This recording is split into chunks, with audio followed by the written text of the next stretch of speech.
میں آپ دیکھو قرآن کہتا ہے میں جب ان کو جہنم کی آگ میں ڈالوں گا تو میں ان سے کہوں گا نحن خلقناکم فلولا تصدقون، ہم نے تم کو بنایا تھا، تم نے یہ مانا کیوں نہیں کہ ہم دوبارہ بھی بنا سکتے ہیں؟ کیوں نہیں مانا تم نے؟ کیوں تم نے اس کو یہ سمجھا کہ یہ نہیں ہو سکتا؟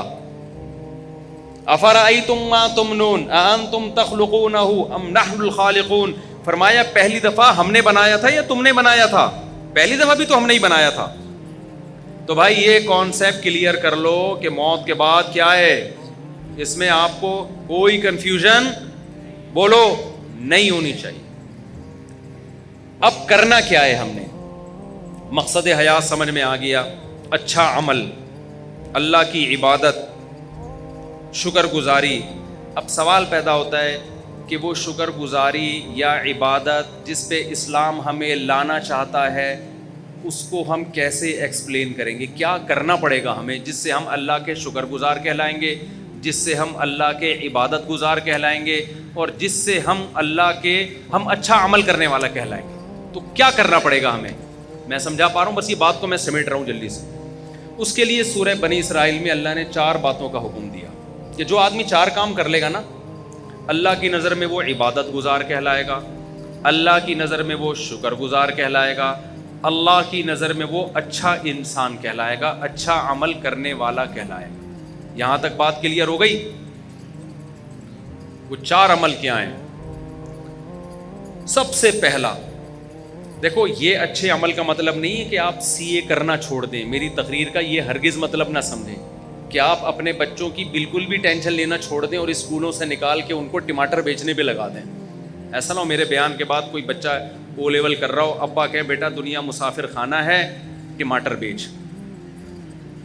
ٹینشن تو لینی نہیں ہے۔ میں بلا وجہ 9 سال تک ٹینشن لیتا رہا، او لیول کی فیسیں بھرتا رہا، اور تجھے چارٹرڈ اکاؤنٹنٹ بنانے کی اور کمپیوٹر کا سافٹ ویئر انجینئر بنانے کی اور امریکہ بھیجنے کی اور تاجر بنانے کی، اور اسکول آج پتہ چلا دنیا کیا ہے؟ مسافر خانہ۔ لہذا یہ ریڑھی لے اور ٹماٹر بیچ۔ بچہ کہے گا جب مسافر خانہ ہے تو ٹماٹر بیچنے کی بھی کیا ضرورت ہے؟ کیونکہ آج کے بچے بہت ہوشیار ہیں، وہ آپ سے ایک قدم آگے جائیں۔ وہ کہیں گے ابا پھر ٹماٹر بیچنے کی بھی تکلف کی کیا ضرورت؟ بیٹھ جاتے ہیں کسی درگاہ پہ جا کے، کچھ نہ کچھ لنگر بٹ رہا ہوتا ہے نا، تو ہمیں بھی مل جائے گا، مسافر خانہ ہے نا۔ وہ ایک آدمی نے اشتہار دیا کہ ایک ویکینسی ہے، ملازمت ہے، تو اس میں تنخواہ تو نہیں ہوگی لیکن 2 ٹائم کا کھانا فری ہوگا۔ 2 ٹائم کا کھانا کیا ہوگا؟ فری ہوگا۔ بندہ چلا گیا، بے روزگار بہت ہیں بیچارے، انہوں نے کہا چلو تنخواہ نہیں ہوگی 2 ٹائم کا کھانا تو ملے گا۔ تو پوچھا جی کام کیا ہے؟ اس نے کہا داتا دربار سے جا کے نا لنگر بٹ رہا ہوتا ہے، 2 بریانی کی شاپریں لے کر آنی ہیں، ایک خود کھائے گا ایک میں کھاؤں گا۔ لنگر بٹ رہا ہوتا ہے، 2 بریانی کی شاپریں، 2 صبح اور 2 رات کی، تو ایک تو کھائے گا ایک میں کھاؤں گا، تو 2 وقت کا کھانا کیا ہو گیا؟ اس نے کہا میں خود ہی وہاں جا کے نہیں کھا لوں پھر بیٹھ کے۔ یہ مائنڈ ہے، یہ ہے بزنس مائنڈ۔ اس کو یوٹیوبرز کیا کہتے ہیں آج کل نا؟ یوٹیوب پہ یہ بزنس کے، اور 1 مہینے میں 1 کروڑ روپے کمائیں، 1 لاکھ روپے کمائیں، آدمی ایک دم اٹریکٹ ہوتا ہے، بے یار اف، پتہ چلتا ہے یہ تمہیں یہ بھی 10,000 روپے کما رہا ہے اس ویڈیو بنا کے، اس پہ ایڈ چلتے ہیں جس سے اس کی 10,000 آمدن ہوتی ہے، اور تمہیں 1 لاکھ کی ترغیبیں دے رہا ہے۔ تمہیں کس کی ترغیبیں دے رہا ہے؟ اس لیے اتنا زیادہ ان لوگوں کو فری کرانے کی ضرورت نہیں ہے۔ ایسا لوگ ڈپریشن میں جا رہے ہیں نا۔ مسقط میں ایک صاحب ہیں، وہ روزانہ ہر تھوڑے دن کے بعد مسقط میں یہ کر لو، مسقط میں نے مسقط میں رابطہ کیا، میں نے کہا یہ تاجر آدمی ہے، یہ بڑی، اس نے کہا یہ بیچارہ بالکل فارغ ہو گیا ہے، اس کو کوئی سن نہیں رہا، تو اس نے سوچا پیسے کمانے کا یہی طریقہ ہے۔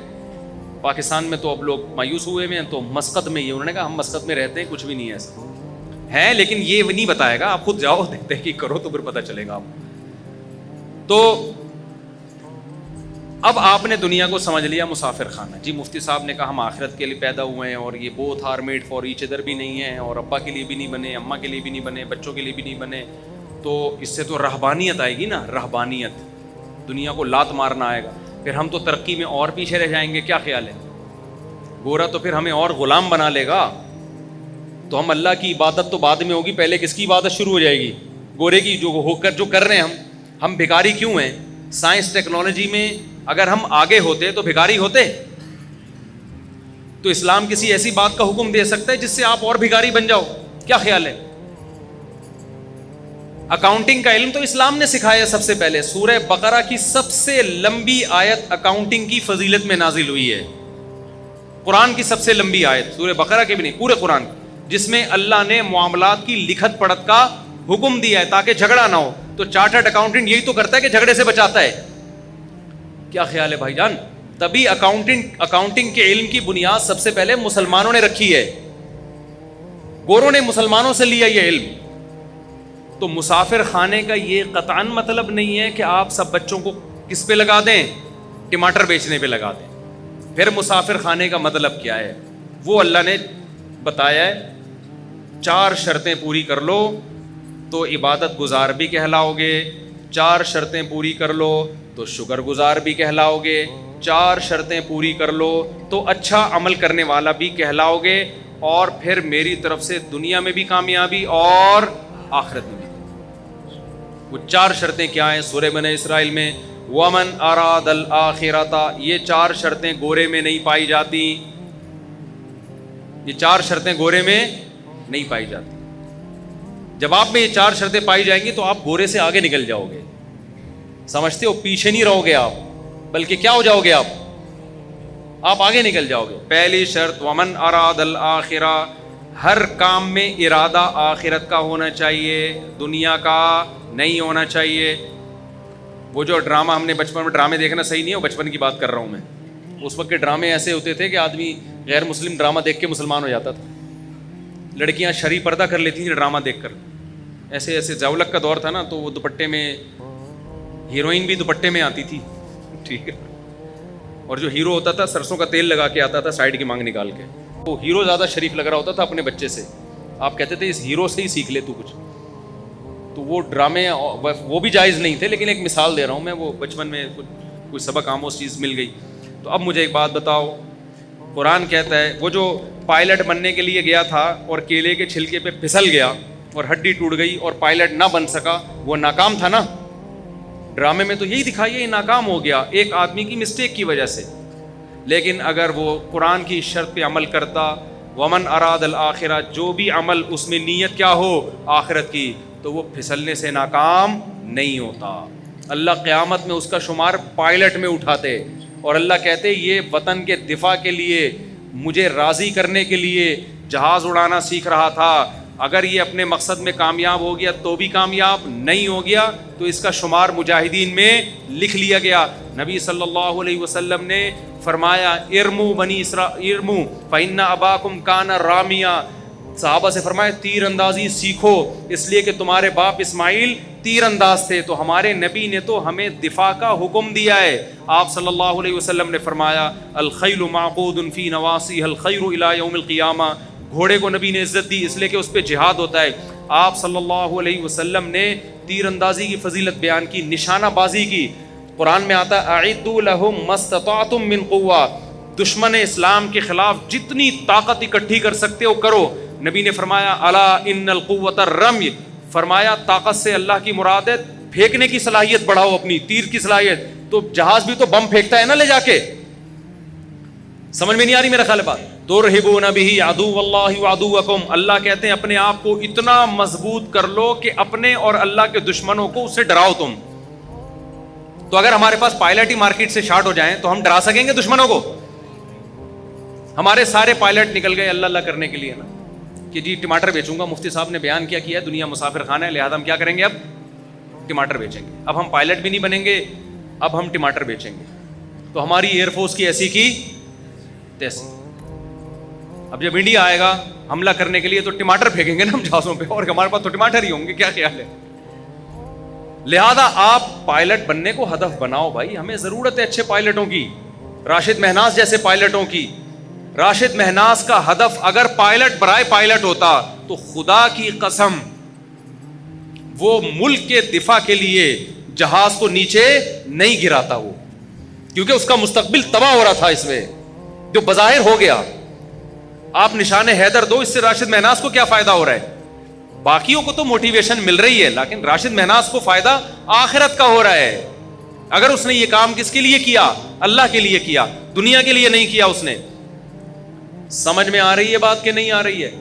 یہی وجہ ہے کہ کافر میں اتنی ہمت نہیں ہوتی کہ دوسرا کوئی جاسوس اس کے جہاز میں گھس جائے اور وہ جہاز کو نیچے کی طرف موڑ دے. وہ کہے گا میں نے جس مقصد کے لیے پائلٹ بنا ہوں, میں نے اگر اپنے آپ کو مارنا ہی ہے تو میرا تو فیوچر تباہ, مجھے ریٹائرمنٹ پہ کیا ملے گا. یا تو کوئی سرفرا یہ کام کرے گا, یا پھر وہ یہ کام کرے گا جس کے نظر میں کیا ہے, بولو, آخرت. تو آپ بچوں کو پائلٹ بھی بناؤ بھائی, آپ چارٹرڈ اکاؤنٹنٹ بھی بناؤ, تاکہ دھاندلی نہ ہو ملک کے اندر, تاکہ لوگ ایک دوسرے کا مال غلط حساب و کتاب کر کے کھائیں نہیں. تو پہلی شرط اللہ نے کیا بیان کی, میں جلدی جلدی بات کو سمیٹتا ہوں. ومن اراد الاخرہ, جو کام بھی کرنا ہے نیت کیا کرنی ہے, آخرت, اور اچھے سے اچھا کرنا ہے.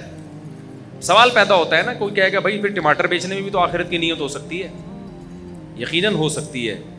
نبی نے فرمایا ایماندار تاجر قیامت کے دن پیغمبروں کے ساتھ. اگر کوئی ٹماٹر بیچ رہا ہے اس نیت کے ساتھ کہ میں لوگوں کے سامنے بھیک نہ پھیلاؤں, تو اللہ کی قسم ٹماٹر بیچنے کا بھی اس کو ثواب, بولو, ملے گا. نیت کیا ہے, آخرت. پھر وہ 2 نمبری نہیں کرے گا ٹماٹر بیچنے میں. پھر وہ ایسا نہیں ہوگا کہ ٹماٹر کی پیٹی میں اوپر اچھے اچھے اندر سڑے ہوئے, وہ یہ گڑبڑ نہیں کرے گا. لیکن پھر آپ کو موٹیویشن کیسے ملے گی, اس کے لیے نبی نے فرمایا المؤمن القوی خیر من المؤمن الضعیف.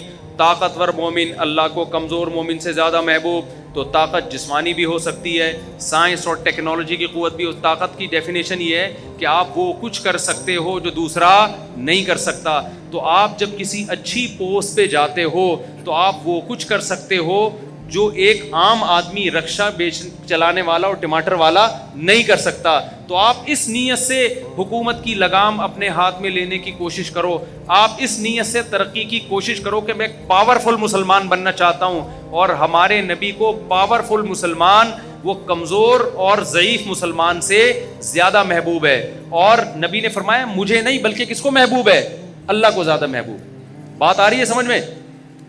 دوسری شرط قرآن نے کیا بیان کی ہے, من اراد الاخرۃ وسعى لها سعیا. تو آپ جو کام بھی کر رہے ہو کس کے لیے کرنا ہے, آپ نے آخرت. دوسری کوشش وسعى, کوشش بھی کرے.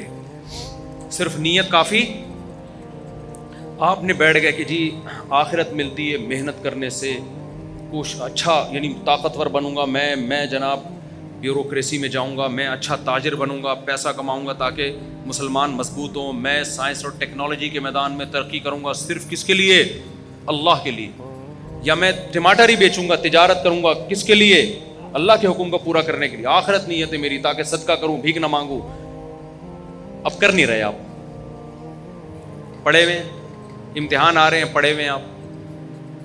جیسے ہمارے کراچی میں لوگ کیا کر رہے ہیں, پڑھے ہوئے ہیں نا, کیا خیال ہے, ہل ہی نہیں رہے آپ. تو اس کا مطلب آپ نے آخرت کی نیت تو کی ہے. وسعا کا مطلب کوشش, بولو, نہیں کیا آپ نے, تو آپ کا شمار کامیاب لوگوں میں نہیں ہوگا. نیتیں کر کے پڑے رہو, ہمت نہ کرو, عمل نہ کرو, تو پھر کچھ نہیں ملنے والا. اس نیت پہ اجر ملتا ہے جس میں عمل کرنے کی کوشش کرو, عمل ہو نہ سکے, پھر اللہ اجر دے دیتا ہے. جیسے وہ پائلٹ جس نے کوشش کی, بیچارہ کیلے کے چھلکے سے پھسل گیا, اس کی نیت ہوگی تو اجر ملے گا, ورنہ نیت برائے نیت سے کچھ بھی حاصل نہیں ہوتا. عمل بھی کرنا پڑے گا. تیسری شرط اللہ نے بتائی وسعى لها سعيها, کوشش بھی اخفل طریقے سے نہیں کرنی, کوشش وہ والی کرنی ہے جو اللہ نے بتائی ہے.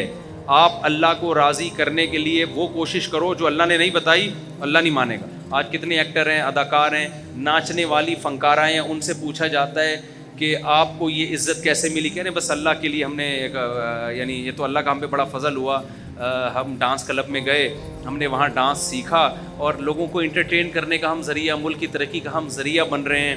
اور ایکچولی یعنی نیت ہو سکتا ہے وہ بھی آخرت کی کر رہی ہو کہ لوگ خوش ہوں گے, ڈپریشن ختم ہوگی, اور جناب لوگ ایک انٹرٹین ہوں گے اور ڈپریشن سے نجات ملے گی اور خوشیاں ملیں گی لوگوں کو ہمارے ناچ گانے دیکھ کر. تو یہ کوشش تو ہے, ہو سکتا ہے آپ کا جذبہ بھی اچھا ہو, مگر یہ کوشش اللہ کی بتائی ہوئی نہیں ہے, بلکہ اللہ کی طرف سے اس کوشش پر کیا ہے, پابندی.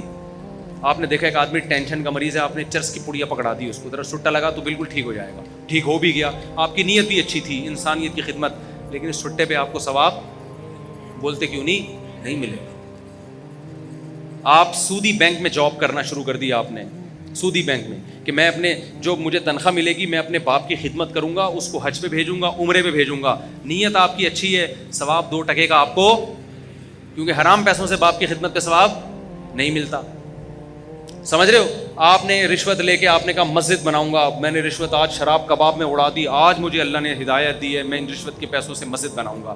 اللہ اس رشوت کے پیسوں سے مسجد کو قبول نہیں کرتے. تو کوشش وہ کرنی ہے جو اللہ نے بتائی ہے. ربیع الاول میں آپ نے کنٹینر لا کے روڈ بلاک کر دیا اور جھنڈیاں لگا کے آپ ناچ رہے ہیں ہمارے نبی کی جشن آمد رسول, لوگوں کی گاڑیاں پھنس رہی ہیں, لوگ آفس نہیں پہنچ پا رہے.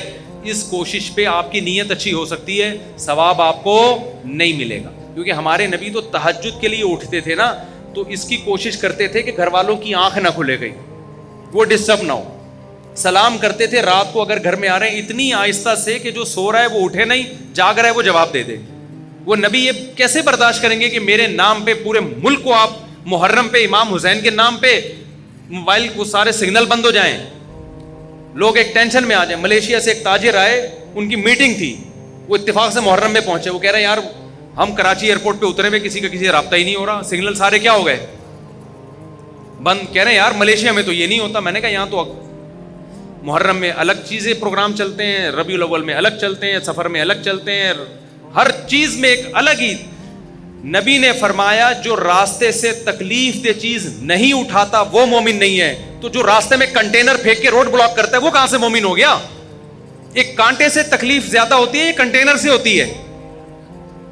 ہمارے پیغمبر نے حکم دیا, بخاری مسلم کی حدیث ہے, کہ راستے میں کانٹا پڑا ہوا ہے نا, آپ گزر کے نہیں اٹھا رہے, آپ ایمان کے آخری درجے پہ بھی نہیں ہو. جو کانٹا پھینک رہا ہے وہ کیسے ہوگا؟ جو ہٹا نہیں رہا اس کو برا کہا جا رہا ہے, تو جو پھینک رہا ہے وہ کہاں سے ایمان پہ ہوگا؟ اور جو کانٹے سے بڑی چیز کنٹینر.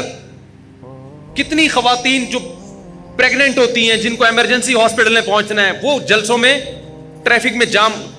محرم کے جلسوں میں کیا ہوتا ہے, ربیع الاول کے جلسوں میں کیا ہوتا ہے؟ مذہب کے نام پہ لوگوں کو اذیت پہنچائی جاتی ہے. جب ان سے کہا جائے بھائی کس صحابہ نے ربیع الاول منایا, کسی تابعی نے بنایا, آج بھی حرم میں نہیں منایا جاتا, تو آپ کیوں وہ کر رہے ہو؟ کہہ رہے ہم نبی کی محبت میں کر رہے ہیں. آپ یقیناً محبت میں کر رہے ہو, ہم آپ کی نیت پہ شک نہیں کرتے, مگر کر وہ رہے ہو جو آپ کا نفس آپ کو کہہ رہا ہے. اللہ رسول کے بتائے ہوئے طریقے کو آپ فالو نہیں کر رہے. تو قرآن نے تیسری شرط بیان کی ہے, کوشش تمہاری گڑھی ہوئی نہیں ہونی چاہیے, کوشش وہ ہونی چاہیے جو میں نے بتائی ہے. اور آخری شرط اللہ نے بیان کی جو انتہائی اہم, وَهُوَ مُؤْمِنٌ, اللہ کہتے ہیں ایمان بھی ہونا چاہیے, توحید پرست ہونا چاہیے. مشرک کا, کافر کا کوئی نیک عمل میں قبول نہیں کروں گا. اللہ پہ, اس کے پیغمبروں پر, اس کی کتابوں پر ایمان ہوگا تو نیکی کا اجر ملے گا, ادروائز دنیا میں اجر ملے گا, آخرت میں اجر نہیں ملے گا. بات آ گئی کھوپڑی شریف, اب تو دماغ شریف کہنا چاہیے. تو یہ 4 شرطیں میرے بھائی پوری کرو. ہم آپ کو ترقی سے منع نہیں کرتے, ہم آپ کو پڑھائی سے منع نہیں کرتے, ہم تو کہتے ہیں پڑھو. تو ہمارا تو ان پڑھ ہونا ہی دنیا کی بربادی کا بہت بڑا سبب ہے. لیکن کس کے لیے پڑھو؟ آخرت کے لیے پڑھو, محنت کرو. محنت 4 شرطیں آخری ریوائز کر دیتا ہوں. نمبر 1, ہر کام میں نیت آخرت. نمبر 2, کام بھی کرنا ہے, خالی نیتیں کر کے نہیں بیٹھنا. نمبر 3, کام اللہ رسول سے پوچھ کے کرنا ہے, علماء سے پوچھنا ہے کہ شرعن یہ جائز ہے بھی یا نہیں ہے. اگر فتویٰ ملے جائز ہے تو کرو, ورنہ نہیں کر سکتے آپ اس کو. نمبر 4, آپ کا ایمان بھی ہونا چاہیے اللہ پہ, اس کے رسولوں پر, اس کی کتابوں پر, ختم نبوت پہ, جو اسلام کے ضروری عقیدے جن کو ایمان مفصل, ایمان مجمل کہا جاتا ہے. اللہ کہتے ہیں جو ان عقیدوں کو نہیں مانے گا اس کا عمل قبول نہیں ہوگا. اس کا عمل راکھ کے ڈھیر کی طرح ہے, دیکھنے میں بہت لگتا ہے, پھونک مارو اڑ جائے گا. کیونکہ اللہ کہتے ہیں آنا میرے پاس ہے, جو مجھے مانتا ہی نہیں ہے تو اجر میں کہاں سے دوں گا اس کو. لوگ کہتے ہیں نیوٹن نے اتنی خدمت کی انسانیت کی, تو کیا وہ بھی جہنم میں جائے گا؟ میں نے کہتا بھائی مجھے نہیں پتا وہ کہاں جائے گا, جنت میں جائے گا یا جہنم میں جائے گا. وہ تو نیوٹن آخرت میں ملے گا تو اس سے پوچھیں گے آج کل کدھر گھوم رہے ہو بھائی تم. لیکن ایک بات ہے کہ میں نے کہا آپ کو نیوٹن سے اتنی محبت ہے کیونکہ اس کے آپ پر احسانات ہیں. اس نے بہت سارے سائنسی عقدے حل کیے, اس کی وجہ سے بہت ساری چیزیں ایجاد ہوئیں. تو اللہ قیامت میں نیوٹن سے سوال کرے گا کہ پبلک کو تیرے احسانات کی وجہ سے تجھ سے محبت تھی, تو نے مجھے بھی یاد رکھا میرے احسانات کی وجہ سے نہیں. یہ بات سمجھ میں؟ تو اللہ تو سب سے پہلے کس کے بارے میں پوچھے گا؟ آپ کے ابا نے آپ کو فرانس 2 منٹ میں بعد پھر اذان ہوگی اور اذان کے فوراً بعد جماعت کھڑی ہو جائے گی, ٹھیک ہے نا, 9 بجے ہی جماعت ہوگی, بے فکر رہیں, جماعت دیر سے نہیں ہوگی. میں جہاں بھی بیان کے لیے جاتا ہوں نا, جماعت ٹائم پہ ہی ہوتی ہے, تو 9 بجے ہی جماعت ہوگی, سنتوں کا ٹائم نہیں دیں گے. کیا خیال ہے؟ آپ نے اپنے بچے کو فرانس بھیجا اعلیٰ تعلیم کے لیے, انویسٹمنٹ کی, پیسہ خرچ کیا, میرا بچہ بڑا سائنٹسٹ بن کے آئے گا, پھر اتنا میں پیسہ لگاؤں گا, پھر بوڑھے باپ کی خدمت کرے گا. بچہ فرانس سے جرمنی نکل گیا, وہاں سے جاپان نکل گیا, ابا کے پیسوں پہ کھا پی کے اس نے ٹرسٹ بنایا, پھر اس نے جناب جاپانیوں کی بھی خدمت کر رہا ہے, امریکیوں کی بھی خدمت کر رہا ہے. ابا کو ایک دن بھی فون کر کے نہیں پوچھا. ابا بڑھاپے میں ریٹائر ہو گیا, بچے سے کہہ رہا ہے بیٹا فون ہی نہیں اٹھا رہا, انسانیت کی خدمت کر رہا ہے. تو انسان کہیں گے یہ بندہ بڑا نائس ہے یار. ابا سے جب پوچھو گے, ابا کہے گا آنے تو دو, میں نے تو اس کو جائیداد سے بھی آگ کر دیا ہے, اور میں اب نادرہ سے بھی اس کا نام اپنے بیٹوں کی فہرست سے نکال رہا ہوں. تو بھائی ابا جب مانے گا جب تم ابا کو مانو گے. اللہ کہتا ہے جن سائنسدانوں نے انسانیت کی خدمت کی, انسان ان کو مانتے ہیں, ان کو نوبل پرائز بھی دیتے ہیں, ان کی عزت بھی ہوتی ہے, یونیورسٹی ان کو پڑھایا بھی جاتا ہے. جب آخرت میں میرے پاس آئیں گے تو سارا خرچہ تو میرا ہوا ہے نا ان کے اوپر. کیا خیال ہے؟ خرچہ کس کا ہوا ہے؟ جب نیوٹن پیدا ہوا تھا اس کی ماں کی چھاتیوں میں دودھ کیا آئنسٹائن نے پیدا کیا تھا؟ تو خدا نے پیدا کیا تھا. نیوٹن نے خدا کا شکر کیوں؟ میں نہیں کہہ رہا نیوٹن نے شکر ادا نہیں کیا, بھائی مجھے نیوٹن کی رپورٹیں نہیں ہیں, میں تو ایک مثال دے رہا ہوں. اگر ادا کیا ہے تو کامیاب ہوگا, ادا نہیں کیا تو کیا ہوگا؟ ناکام ہوگا میرے بھائی, ناکام ہوگا. اللہ کہے گا جس نے تجھے پیدا, اللہ کہے گا آسمان سے بارشیں تو میں برساتا تھا, زمین سے تناور درخت کون اگاتا تھا؟ تو خالی یہ بتاتا تھا کہ یہ کیسے اگ رہا ہے, یہ آم کی گٹلی سے آم کیسے بنتا ہے. اس آم کی گٹلی میں ایسے سافٹ ویئر کہ گوبر پانی مٹی کے ملاپ سے درخت بنتا ہے, اور درخت میں پھول اگتے ہیں, پھول تتلیوں کو مائل کرتے ہیں, ان سے نر مادہ پھولوں کا ملاپ ہوتا ہے, پھر آم پیدا ہوتا ہے, اور ہر آم میں وہی گٹلی ہوتی ہے جو زمین میں تم نے دفن کی ہوتی ہے. یہ سافٹ ویئر تو نیوٹن نے تھوڑی انسٹال کیے ہیں, نیوٹن نے تو بتایا کیسے, نیوٹن نے تو یہ بھی نہیں بتایا, کسی اور سائنسدان نے بتایا, لیکن مثال دے رہا ہوں. کرنے والا کون ہے بھائی؟ وہ تو میں ہوں. نیوٹن نے کتنی دفعہ آم کھائے ہوں گے, کتنی دفعہ گائے کا دودھ پیا ہوگا اس نے, جو سوکھے چارے سے خدا نے گائے کا دودھ بنا کے اس جانور کے تھنوں میں ڈالا. تو اللہ کو یہ حق ہے کہ وہ سائنسدانوں سے بھی پوچھے کہ انسانوں نے تم سے اتنی محبت کی, تمہیں اتنی عزت دی کیونکہ تم نے انسانوں کی خدمت کی. تو جس نے تم پہ خرچہ کیا ہے, جس نے تمہیں بنایا اور تمہیں اس قابل کیا کہ تم انسانوں کی خدمت کر کے عزت حاصل کر سکو, تم نے اس کو کتنا یاد کیا, اس کے پیغمبروں کو, اس کے سفیروں کو تم نے مانا, ان کی تعلیمات کو تم نے فالو کیا کہ نہیں کیا. تو آخرت میں کامیابی اور ناکامی کا کرائٹیریا, معیار الگ ہے. دنیا میں مائیکل جیکسن بن جاؤ گے تو کیا ہو جاؤ گے؟ کامیاب ہو جاؤ گے. آخرت میں نہیں ہوتے میرے بھائی. سمجھتا ہے کہ نہیں سمجھتا ہے؟ میرا خیال ہے اچھوں کو بھی سمجھ میں آ گیا ہوگا. لیکن ہماری مثال اس جانور کی طرح ہے. میں مثال نہیں دوں گا, نام نہیں لوں گا, مسجد میں بھی اور ہم لوگ مجھ سمیت سب کی انسلٹ ہوگی اس میں, کہ جس کو 100 سال کے بعد بھی نکالا جائے تو وہ ویسے کا ویسے ہی رہتا ہے جیسے 100 سال. بلی کی مثال دے رہا ہوں, غلط نہ سوچیں آپ. تو میں بھی اس میں داخل ہوں, ہم بھی سنتے بھی رہتے ہیں, کہتے بھی رہتے ہیں, لیکن ہمارا ہر آنے والا دن ہم کو خدا کے قریب کرنے کے بجائے خدا سے دور کر رہا ہے. آپ اپنا ماضی میں ہم زیادہ اچھے تھے, ہر آنے والے دن ہم اللہ کے قریب ہونے کے بجائے اللہ سے دور. تبھی شاعر نے کہا نا, نظر سوئے مرقد قدم سوئے مرقد, مرقد قبر کو کہتے ہیں, قدم سوئے مرقد نظر سوئے دنیا. تیرے قدم قبر کی طرف روز بروز جا رہے ہیں اور نظر تیری بحریہ ٹاؤن کے پلاٹوں میں لگی ہوئی ہے. تو شاعر کیا کہتا ہے, کہاں جا رہا ہے کدھر دیکھتا ہے, جا کدھر رہا ہے, دیکھ پلاٹوں کی طرف رہا ہے. ہر آنے والا دن مجھے اور آپ کو قبر سے قریب کر رہا ہے کہ نہیں کر رہا؟ لیکن ہر آنے والے دن میں ہماری نظر میں بحریہ ٹاؤن کی ویلیو کم ہونے کے بجائے بڑھ رہی ہے. تو قبر کی جا قبر والے پلاٹ کی طرف رہے ہیں اور دیکھ کدھر رہا ہے؟ بحریہ ٹاؤن کی طرف رہا ہے. ایک دن ریاض ملک کا بھی جنازہ اٹھے گا میرے بھائی, جو اتنا بڑا مالک ہے وہ اپنے آپ کو نہیں, وہ جائے گا 6 فٹ کی قبر میں. راحت اندوری نے کہا تھا نا کہ 2 گز صحیح لیکن میری ملکیت تو ہے, اے موت تو نے مجھے زمیندار کر دیا. اصل زمینداری ہمیں قبر میں ملتی ہے, وہ ہمارا اپنا پلاٹ ہوتا ہے. آج کل تو وہ بھی نہیں ہے. تھوڑے دنوں میں گورکن وہاں سے بھی نکال کے نا شاپر میں ہڈیاں ڈال کے پتہ نہیں کوؤں کو کھلا دیتا ہے, دوسرا مردہ دفناتا ہے اس میں. تو جو اپنا تھا وہ بھی اب اپنا نہیں رہا. تو آپ بحریہ ٹاؤن کو سمجھ رہے ہو میرا ذاتی پلاٹ ہے, پھر تمہارا ذاتی واتی ڈرامے بازی ہے یہ. اس میں زیادہ یہ بچوں کے کام ہیں, جو بچے کھلونے جھنجھونے سے خوش ہو رہے ہوتے ہیں.